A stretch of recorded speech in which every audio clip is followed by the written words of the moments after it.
أعوذ بالله من الشيطان الرجيم. بسم الله الرحمن الرحيم. ألف لام ميم. ذلك الكتاب لا ريب فيه هدى للمتقين. یعنی اس کتاب کی ہر بات کسی شک و شبہ کے بغیر درست ہے. انسان کی لکھی ہوئی کسی کتاب کو 100% شک سے بالا تر نہیں سمجھا جا سکتا، کیونکہ انسان کتنا ہی بڑا عالم ہو اس کا علم محدود ہوتا ہے، اور اکثر اس کتاب کی اس کے ذاتی گمان پر مبنی ہوتی ہے. لیکن چونکہ یہ کتاب اللہ تعالیٰ کی ہے جس کا علم لامحدود بھی ہے اور 100% یقینی بھی، اس لیے اس میں کسی شک کی گنجائش نہیں. کسی کو شک ہو تو اس کتاب کی ناسمجھی کی وجہ سے ہوگا. کتاب کی کوئی بات شبہ والی نہیں، اگرچہ قرآن کریم نے صحیح راستہ ہر ایک کو دکھایا ہے، خواہ وہ مومن ہو یا کافر. اس لیے اس معنی کے لحاظ سے اس کی ہدایت سب کے لیے ہے.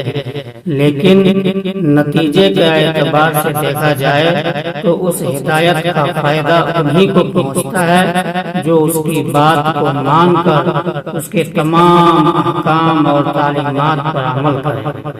اس لیے یہ فرمایا گیا کہ یہ ہدایت ہے ڈر رکھنے والوں کے لیے جو بے دیکھی چیزوں پر ایمان لاتے ہیں. ڈر رکھنے کا مطلب یہ ہے کہ انسان یہ بات ہمیشہ پیش نظر رکھے کہ اسے ایک دن اللہ کے حضور اپنے تمام اعمال کا جواب دینا ہے.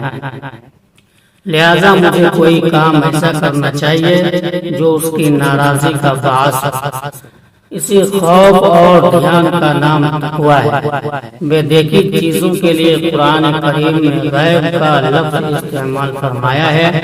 اس سے مراد وہ چیزیں ہیں جو آنکھوں سے دکھائی نہیں دیتی، نہ ہاتھ سے چھو کر یا ناک سے سونگھ کر انہیں محسوس کیا جا سکتا ہے، بلکہ وہ صرف اللہ تعالیٰ اور صرف اللہ تعالیٰ کی وحی کے ذریعے معلوم ہوتی ہے.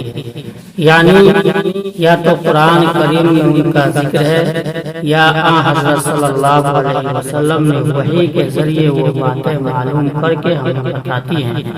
مثلا اللہ تعالیٰ کی صفات، جنت و دوزخ کے حالات، فرشتے وغیرہ. یہاں اللہ کے نیک بندوں کی یہ تعریف کی جا رہی ہے کہ یہ لوگ صرف اللہ تعالیٰ اور اس کے رسول صلی اللہ علیہ وسلم کے ارشادات پر یقین کر کے ان چیزوں کو دل سے مانتے ہیں جو انہوں نے آنکھوں سے نہیں دیکھی. یہ دنیا چونکہ امتحان کی جگہ ہے، اس لیے اگر یہ چیزیں آنکھوں سے نظر آ جاتی اور پھر کوئی شخص ان پر ایمان لاتا تو کوئی امتحان نہ ہوتا.